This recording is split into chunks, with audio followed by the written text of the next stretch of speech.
రాష్ట్రపతి ద్రౌపది ముర్ము ఈ మనం గతంలో నేషనల్ రౌండప్లో మాట్లాడుతున్నాం. ముఖ్యంగా తమిళనాడు గవర్నర్ విషయంలో సుప్రీంకోర్టు వ్యాఖ్యలు, గవర్నర్కి టైం లైన్స్ విధించడము, వీటికి సంబంధించి ఒక తీవ్రమైన చర్చ జరిగిన వాస్తవం. అప్పుడు మనం డిస్కస్ కూడా చేశాం. బట్ ఈ విషయంలో ప్రెసిడెంట్ ఒక రెఫరెన్స్ ని అడిగిన పరిస్థితి, ఆర్టికల్ 143 ప్రకారం రెఫరెన్స్ కి అడిగారు. కాన్స్టిట్యూషనల్ కన్సల్టేషన్ విషయంలో తమిళనాడు గవర్నర్ జడ్జిమెంట్ కి సంబంధించి, గవర్నర్ విషయంలో ఇచ్చినటువంటి జడ్జిమెంట్ కి సంబంధించి రాష్ట్రపతి ఇన్వాల్వ్ అయిన విధానాన్ని మనం ఎట్లా అర్థం చేసుకోవాలి? చాలా టెక్నికల్లీ ఇది చాలా ఇంపార్టెంట్ అంశంగానే కనబడుతుంది సార్. అంటే ఇది సుప్రీంకోర్టు, అదేవిధంగా రాష్ట్రపతి కార్యాలయము, ఈ రెంటికి మధ్య ఒక సంవాదము అన్నట్టుగా ప్రస్తుతం కనబడుతోంది. సో ఒకసారి డీటెయిల్స్ చెప్తారా దాని గురించి? సాయి గారు, ఈ జడ్జిమెంట్ మన అందరికి తెలుసు. ఫస్ట్ టైం బహుశా మన పార్లమెంటరీ డెమోక్రసీలో ప్రెసిడెంట్ని టార్గెట్ చేశారు సుప్రీంకోర్టు. అవును, మనం మాట్లాడాం ఇదివరకు. గవర్నర్ చెప్పడం ఇంకో మాట, ప్రెసిడెంట్ని టార్గెట్ చేశారు. ప్రెసిడెంట్కి ఒక డెడ్ లైన్ ఇచ్చారు. అండ్ కోర్ట్ చేసిన జడ్జ్మెంట్ ఎక్కడ మన కాన్స్టిట్యూషన్లో లేదు. Even presidential reference said that మన కాన్స్టిట్యూషన్లో ఎక్కడది లేదు.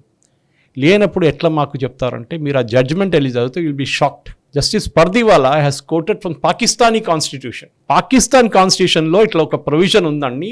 Pardiwala has asked the Indian president to follow it. My God, you could read చాలా మటుకు వచ్చింది బయట, కానీ మన వాళ్ళు టిపికల్ కదా, we miss the fine print. Okay, ఇది జరిగింది సాయి గారు. And this is where the entire thing is. Because మీ దగ్గర లేనప్పుడు, when there is no such thing in the constitution, మీరు ఎట్లా ప్రెసిడెంట్కి ఆర్డర్ ఇస్తారు? సో ప్రెసిడెంట్ అడిగిన క్వశ్చన్స్లో 14 క్వశ్చన్లు అడిగారు. Question number 1 is, where are the constitutional options before the governor when a bill is presented to him under article 200? అంటే కాన్స్టిట్యూషన్లో ఎక్కడ option ఉంది చెప్పండి గవర్నర్కి బిల్లు అతని ముందు ప్రజెంట్ చేసినప్పుడు under article 200. Is the governor bound by the 8 అది ఇంకోటి, కౌన్సిల్ ఆఫ్ మినిస్టర్స్ ఇచ్చిన ఒక దానికి గవర్నర్ కట్టుబడి ఉండాలనా అనే ఇంకో క్వశ్చన్ వచ్చింది. ఆయన దగ్గర ఇంకా చాలా ఆప్షన్స్ ఉంటుంది. ఇది ఈ 14 క్వశ్చన్ అడిగిన దానికి it is a great move by president of India. Definitely ఇప్పుడు అంటారు వీళ్ళు already Malayalam news debates start అయిపోయినాయి, మలయాళం ఛానల్స్. ఇదంతా మోదీ గారు చెప్పిస్తున్నారు, కావాలని సార్ మోదీ గారు చెప్పించడానికి తప్పేముంది? Because actually as a ruling party ఇది క్వశ్చన్ అడగాల్సింది. మన కాన్స్టిట్యూషన్ లేనప్పుడు మీరు ప్రెసిడెంట్కి ఎట్లా ఆర్డర్ ఇస్తారు, ఎట్లా డెడ్ లైన్ పెడతారు? కాన్స్టిట్యూషన్ లేదు. మీరు అన్నింటిలో కాన్స్టిట్యూషన్ మాట్లాడతారు కదా, మీరు లా తయారు చేస్తున్నారు. You are making the law. మీ దీనికన్నా ముందు చాలాసార్లు మనం డిబేట్ చేసాం సాయిగా దీని గురించి. Or supreme Court is making law, అది మీ పరిధిలో లేదు. సో ఈ డెఫినెట్గా the question, is the constitutional discretion by the governor under article 200 justiciable? అడిగారు. చాలా మంచి లీగల్ అడ్వైస్ తీసుకుని ఉంటారు. Probably they would have used even the solicitor general, వీళ్ళందరినీ అడుగుంటారు. ఆర్టికల్ 370, 361 ఇది an absolute bar to judicial review new relation to action. చాలా మన ప్రేక్షకులకు కొంచెం టెక్నికల్గా తెలియకపోవచ్చు. I try and explain it in very simple language. Basically governor అనేది president representative in a state. సరే, పొలిటిక్స్ అసైడ్ మనం పట్టుకుందాం. కాంగ్రెస్ ఉన్నప్పుడు చేసి ఇదే పని చేశారు. రామ్లాల్ని యూజ్ చేసి ఇక్కడ ఎన్టీ రామారావు గారిని దింపారు, మన అందరికి తెలుసు ఆ స్టోరీ. ఓకే, నాదేళ్ల భాస్కర్ రావుని తీసుకొచ్చారు. ఇదంతా చేసి కాంగ్రెస్ వాళ్ళు అక్కడ బొమ్మాయి గవర్నమెంట్ చేశారు. బూటా సింగ్ బీహార్ గవర్నమెంట్ డిస్మిస్ చేసి పడేశారు. దాని తర్వాత రాజీనామా కూడా చేయాల్సి వచ్చింది. దాంట్లో ఒక గవర్నర్ ముందు ఒక బిల్ వచ్చినప్పుడు, yes correct, I agree with you, ఎక్స్ట్రాడినరీగా డిలే చేయకూడదు.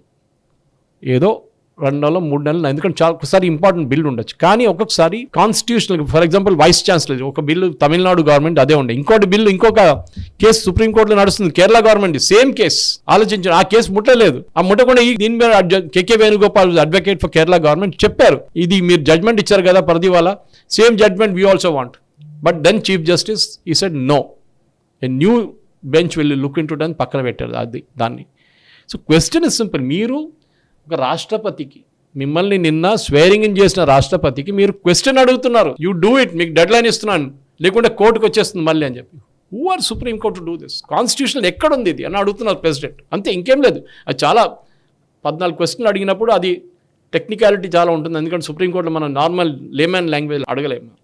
సో డెఫినెట్గా దిస్ అ బిగ్ క్వశ్చన్. ఈ 14 క్వశ్చన్ అడిగిన దానికి ఇంకా గవర్నర్ సంతకం చేయకుండా తమిళనాడులో చట్టం అయిపోయింది. అది మీరు ఎప్పుడైనా చూసుంటారు గెసెట్లో, ఏ చిన్న గెసెట్ కానీ ఏమో చిన్న అడ్వర్టైజ్మెంట్లో కూడా గవర్నమెంట్ అది in the name of the governor of the state of Telangana అని పెడతారు. ఆయన సైన్ చేసేటో కూడా అండర్ ఆఫీసరో సెక్రటరీ సైన్ చేస్తారు, కానీ in the name of the governor, అది కాన్స్టిట్యూషనల్ ప్రొవిజన్ ఉంది అక్కడ.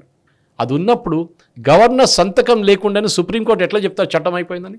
It's illegal. ఇప్పుడు ఏం చేయబోతున్నానంటే ఇప్పుడు definitely the new chief justice call తీసుకోవాల్సి వచ్చింది, 3 జడ్జ్ బెంచ్ని పెట్టాల్సి వస్తుంది. 3 జడ్జ్ బెంచ్ పెట్టినప్పుడు ఈ ఒరిజినల్ జడ్జ్మెంట్ని స్టే చేస్తారా లేదా? ఎందుకంటే ప్రెసిడెంట్ ముందు ఇప్పుడు చాలా బిల్స్ పడున్నాయి ఇట్లాంటి, గవర్నర్లు పంపించింది. ఈ she bound by the advice of 3 months. ఆమె చేయకుండా మీరేం చేస్తారు? ప్రెసిడెంట్ డిస్మిస్ చేసి పడేస్తారా? సుప్రీంకోర్టు వాళ్ళ లెవెల్లో ఉండాలి. ఇన్ఫాక్ట్ ఎస్టర్డే వాజ్ రీడింగ్ ఒక చాలా ఇంట్రెస్టింగ్ ఆర్టికల్. సుప్రీంకోర్టు హైకోర్టు జడ్జెస్ని ఆడిట్ చేయబోతున్నారంట. వాళ్ళు ఎన్ని కేసులు డీల్ చేశారు, ఎన్ని డిస్పోజ్ చేశారంట. మీ సంగతి ఏంటండి?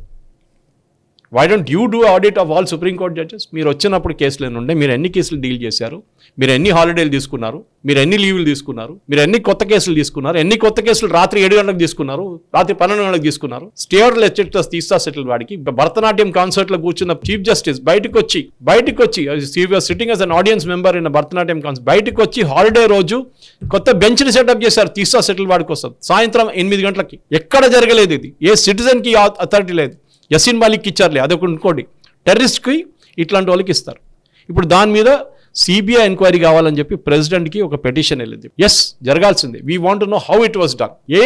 తీస్తా సెటిల్ వాడు ఏమైనా స్పెషల్గా తయారు చేశారా ఆమెని? దట్ రాత్రి 8 గంటలకు మీరు ఒక స్పెషల్ బెంచ్ సెటప్ చేసి ఆమెను అరెస్ట్ చేయకూడదు అని చెప్పి స్టే ఆర్డర్. అది కూడా ఏమైంది, 2 జడ్జిలు పెట్టారు సాయి గారు. ఆ కేసు మీకు గుర్తుంటుంది. 1-1 జడ్జ్మెంట్ వచ్చింది. 1-1 judgement. Immediately chief justice put another bench. ఆలోచించండి. అంటే ఆమెను రక్షించడానికి మొత్తం ట్రై చేసిన మంచి చంద్రచూడ్ ఎందుకు చేస్తున్నాడు? నెక్స్ట్ డే వినొచ్చు కదా. నార్మల్ సీన్లో మీరు నేను వెళ్తే మిల్టారా? కాదు, we will see go to high court అంటారు, డైరెక్ట్ సుప్రీంకోర్టు. ఆలోచించండి. కపిల్ సిబల్ మొన్న న్యూస్ ఛానల్ బ్యాన్ చేశారు. కపిల్ సిబల్ వచ్చాడు విత్ ఇన్ అవర్స్. మన గవర్నమెంట్ కూడా దమ్ లేదు సాయి గారు. They lifted the ban. ఏదో ఒక ఛానల్ 4 సంథింగ్ లేదా. ఏంటిది అర్థం కావట్లేదు. అంటే వాళ్ళు వచ్చినప్పుడు మీరు జడ్జెస్ నిలబడతారా లేసి? అదే అర్థం కావట్లేదు. Justice is equal before all అనేది it's a crap. It's absolutely wrong. అట్లా ఏం లేదు. డబ్బులు ఉన్నోడికి ఇక్కడ ఇండియాలో జ్యుడిషియరీ ఉంటుంది, డబ్బులు లేనోడు జైల్లో పడి ఉంటాడు. వాడికి న్యాయం లేదు డబ్బులు లేనోడికి. కపిల్ సిబ్బల్, అభిషేక్ మను సింఘ్వి, కేకే వేణుగోపాల్, ఇందిరా జయసింగ్ ఇట్లాంటి పెద్ద పెద్ద మేధావులు వెళ్తే సుప్రీంకోర్టు జడ్జెస్ ఏం కావాలంటే ఆ జడ్జ్మెంట్ ఇస్తారు వాళ్ళకి. మిగతా వాళ్ళు వెళ్తే అంతే సంగతి, పక్కన పడేస్తారు. సో డెఫినెట్గా సాయి గారు ఈ ప్రశ్న అడిగిన దానికో సుప్రీంకోర్టులో ఏం పవర్ ఉంది? Do the powers of the supreme court under article 142 limited to act of procedural law?